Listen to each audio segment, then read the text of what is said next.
Okay, welcome everyone to the November Hill Alumnae Society and Hill Military Association Chapel Talk. We would like to first wish all of our veterans a very happy Veterans Day, and thank you all for joining us. Thank you for your service. We're so happy to be able to celebrate you today with our Chapel Talk. So for tonight, we have our first ever kind of panel of speakers. Thank you to Molly Hopkins and Lindsay Mays, who kind of gathered all of these fantastic women together tonight. We have Major Jessica Clark, Major Karen Schaefer, and Cadet First Class Angelina Patrinostro for our speakers this evening. So I am going to officially turn it over to them. If anyone has any questions, feel free to put them in the chat box, or we'll have time for that a little bit later. But with that being said, ladies. Thank you. Thank you guys so much for having us.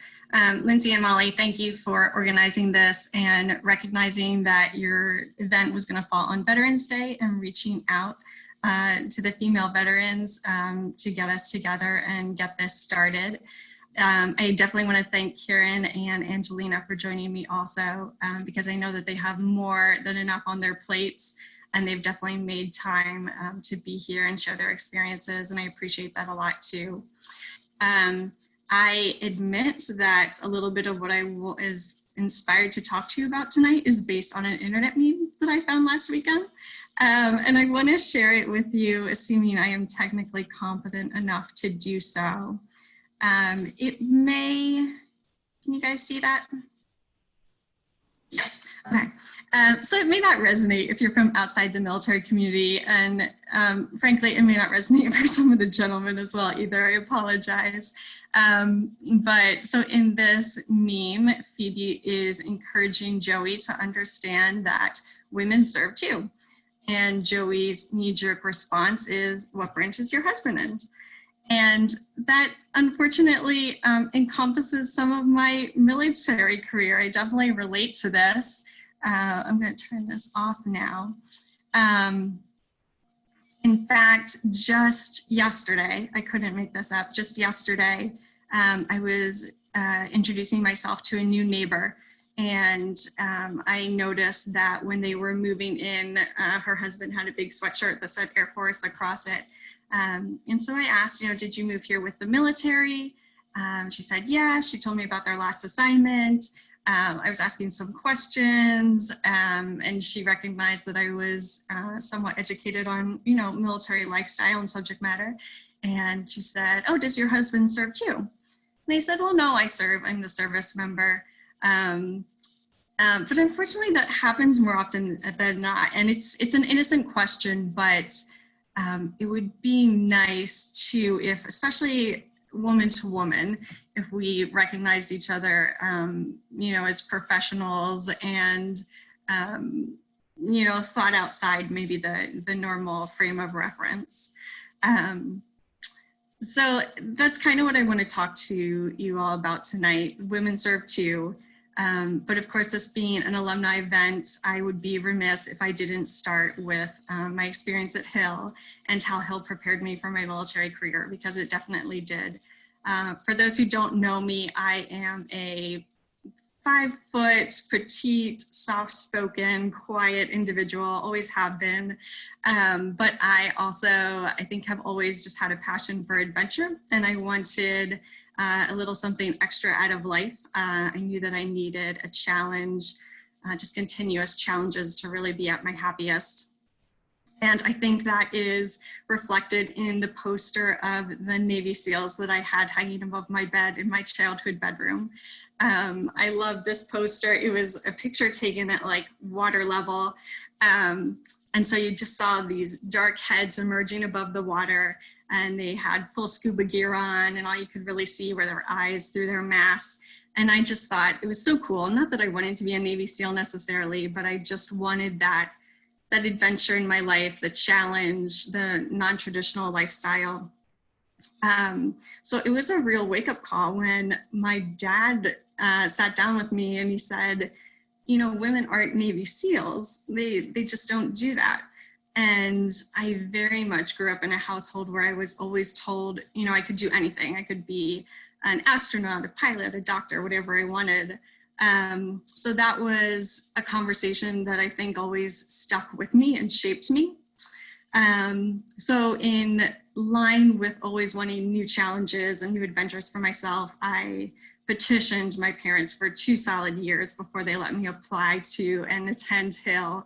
And while I was there, I made the most of it. I played co-ed ice hockey. I was on the water polo team. I volunteered in the community. I was definitely challenged academically, more so than I ever had been before. I was a prefect my senior year, and I think that really started to shape what I thought about leadership and the kind of leader I wanted to be in my life. So I was absolutely grateful to Hill for those experiences. I think Hill really started to allow me to grow the confidence that I needed to get through college and approach my military career.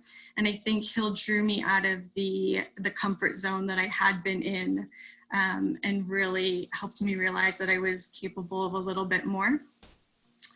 But I think in part of this preparation, and I got the same preparation through ROTC, which was my commissioning program, one of 3 ways that you can commission as an officer into the military. But I was very much prepared to be one of the boys when I entered the military. I wasn't prepared for that women serve too attitude, and I wasn't prepared to advocate for myself when I needed it further down the line. I had already transitioned from active duty to the reserves by the time I had my first daughter. That being said, I was an activated reservist, so I wasn't doing the 1 weekend a month. I was on full orders for 4 years, basically. But when I got pregnant with my daughter, the Air Force had a policy that reservists had to curtail their orders at their 34th week of pregnancy, and they could not return to work without a doctor's permission, basically. So there's definitely no maternity leave. So I did that, but then I also wasn't prepared when I came back to have to advocate for myself in front of my male supervisors as to why I needed a private space to pump for my newborn daughter a couple times a day. So these were huge challenges for me, and I was definitely uncomfortable. I was definitely prepared for those, you know, women serve too conversations. Thankfully, you know, I can say that the Air Force has made tremendous strides in accommodating women and recognizing that they have different needs than men, but they, you know, bring just as much to the fight, and therefore, you know, it's worthwhile to help. I recognize that women in all sorts of organizations have these challenges, definitely not just in the military or the Air Force. I'm really, really happy to say that since these experiences, the Air Force has been changing. And I think they have women's best interests in mind. Reservists can now work through their pregnancy. They can earn maternity leave benefits. Just last year, the Air Force passed a policy requiring organizations to provide lactation rooms for new moms. The Air Force is designing maternity flight suits for its female flyers, which is awesome. And it's empowered women to work with their doctors to determine when they are done flying before the birth of their child, and not just kick them out of the cockpit at a certain week. My favorite policy that the Air Force has gotten away with is the height requirement for air crews, for pilots in particular, because that kept me out of the cockpit when I was joining the Air Force. And so, you know, hopefully we will have a new generation of shorter pilots, male and female, in the future. I'm also hopeful that, you know, we're going to continue to break barriers for women with the election of a first female vice president last week.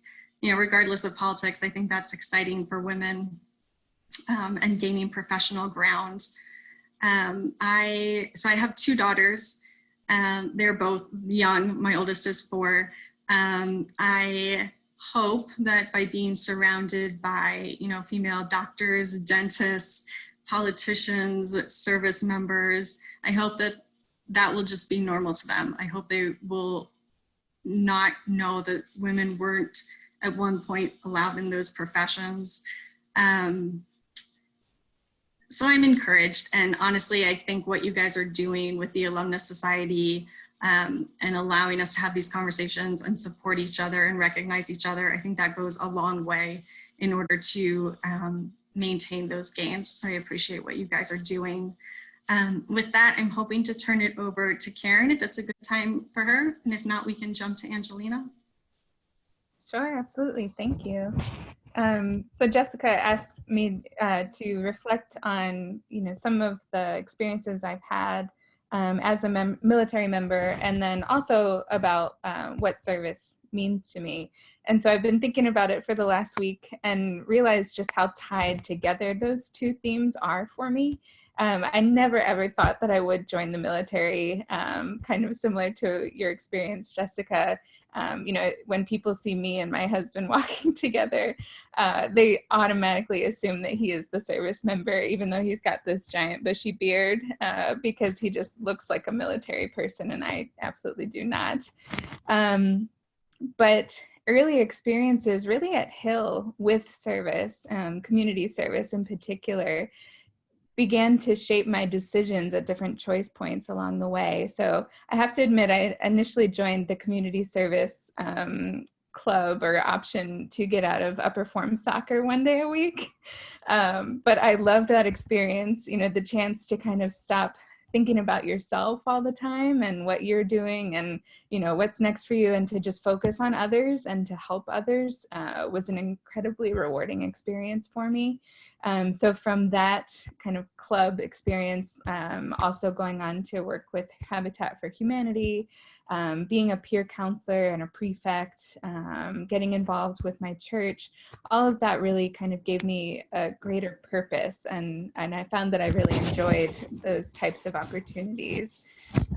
So from there, I think that played a big role in my choice of college. So picking Georgetown, where the focus on social justice and even the motto, women and men for others, is incredibly important. That allowed me to gain some additional experience starting out in the medical field, and then led to my decision to become a clinical psychologist. So I had the opportunity to get a PhD in clinical psychology at George Mason, really because I wanted to directly help others and improve their well-being. So throughout grad school, I worked with a lot of different populations. I worked with prisoners, I worked with kids, and my favorite population to work with, hands down, was with veterans, working at the DCVA hospital. So as I was working with veterans, I really felt like becoming an active duty service member and active duty psychologist would help me better understand my patients. And so that led to my decision to commission. I commissioned through the Health Professions Scholarship Program, and started on active duty with my residency at Joint Base Andrews. And it's been incredible. I've been active duty for 6 years now, loved most minutes of it. And I've transitioned from doing kind of traditional mental health work, working one-on-one with patients, to now becoming an investigative psychologist with the Air Force's Office of Special Investigations, which is kind of like the FBI for the Air Force. So stepping back and kind of working at a more macro level on some of the big difficulties that the Air Force and the military in general face with things like sexual assault and suicide, making sure that the investigations that we run are the best that they can possibly be, and applying psychological principles so that our agents are working with victims and special populations the best that they can. So it's been a wonderful opportunity, and within these fields, so mental health, medical, and then also investigational psychology, most of my coworkers are women. So it's been, kind of maybe a bit of a different experience, but than Jessica has had at times. But of course, then most of the people that I am treating, my patients, my agents that I'm working with, and definitely my commanders, are men. So one of the things that I've enjoyed is taking on leadership positions and really encouraging the women that I'm working with to do so as well, because that's something that's lagged behind a bit. And I'll turn it over to Angelina then. Thank you. First, I'd like to say sorry for my background here. We live where we work here at the Academy, so we're trying to get in the Christmas spirit as we face full lockdown. So as I said, I'm currently at the Academy, so I have a little less to share than our two majors. I'm in my final year, so I'm going to commission in next May, and we haven't found out our jobs yet. Hopefully, fingers crossed, in the next month or so. And so then we'll figure out what exactly we're going to be doing for the next 5 or 20 years. So my journey has really changed in the last about 6 years when I first decided I want to be in the military. And just to exactly what service has meant to me. When I first wanted to join, I realized I really want to do something to work for the community, and I kind of realized I want to follow my dad's footsteps and join the Air Force or join the military. And at that point, I really didn't know exactly what service meant. I thought, yeah, I love my country, I love the flag, like I want to defend it. And when I first joined the Academy, I decided to join the Academy because I wanted to be in a situation where I was kind of surrounded by like-minded people who had similar outlooks as I did and were fully committed to being in the military and serving our country. As I've been here, it's changed a lot. Just hearing the stories of, we work closely with a lot of active duty members and seeing what the journeys of all of them have been like, and kind of discovering my own journey as well. So I entered basic training about a month after graduation, almost exactly a month after graduation. And pretty big shock to me, like just being completely thrown into 6 weeks of screaming and yelling and physical activity day in and day out. And I loved it at times and I hated it a lot. But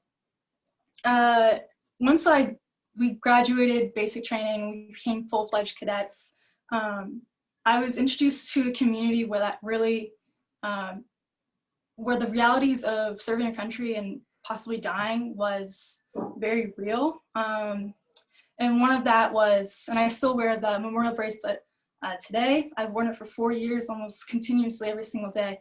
It was a graduate of our squadron, and he was killed only 3 years after graduation. And 2 years after Christmas, which is kind of a fitting time right now. And his newly married and just very young guy, and was killed by an IED, and just kind of breaks you into that reality that this is something that, like, this is the harsh reality of what the career field that I've chosen. And so that was kind of like a big shocker to me as I joined, as I started kind of going through my journey. And I, like as Major Clark said, I really joined with the mentality of being one of the boys. You know, I was on the varsity guys crew team. I was already one of the boys. I was like, let's just continue this on. I had 2 close brothers that I'd grown up with. And I was also very surprised that women will embrace you, especially, even though we're only about 20% here of the community, I really did have an embrace, seeing women, especially in all leadership positions. So one of the things that kind of really made me, I committed last year, which means that I committed to being in the Air Force, and I committed in like at least the next 7 years of my life to the military. And one of the reasons I decided to take that kind of big step was because of some of the classes I was taking, the things I was learning, and why I decided one of those big steps of changing what service meant to me. I was learning a lot about genocides and war crimes, and I realized just how prevalent that is in today's society as well, and how much I wanted to like make a difference. And that in the military, we have such a unique position in order to go into these places and peacekeepers and help out countries and be the presence that kind of I've always thought America was, of holding up values and ensuring the freedom of people. And that's kind of been like a big backstay in like my choice to stay here, especially as it gets more and more difficult as you go along, especially in the last year with COVID, not really knowing the future. One of the things that I think is so prevalent today is, especially in this kind of, as our country faces a lot of turmoil, is what our intention of being military members is. And that's kind of, especially as officers. And I took it when I first came here, and every officer takes the oath of office. And we're not in the political turmoil we are in right now, where a lot of people are unsure and fighting within, even within our own families, that we don't choose to serve one person or one political party. We choose to serve and protect the Constitution. And I think that is so important to me, because we're fighting directly for the people. We're fighting directly for our freedoms and rights. And that, again, like, I guess you can see, like, my large commitment is to freedom and rights. And just as I look around the world and in our own country, it's so important to me, like, just how much there is, how much we can do to, in our position as very prominent members of society, to make that change. Hopefully I'm not rambling too much, but I'm getting on my pedestal a little bit. And I guess, yes, I don't want to go too far. I'll keep it at that.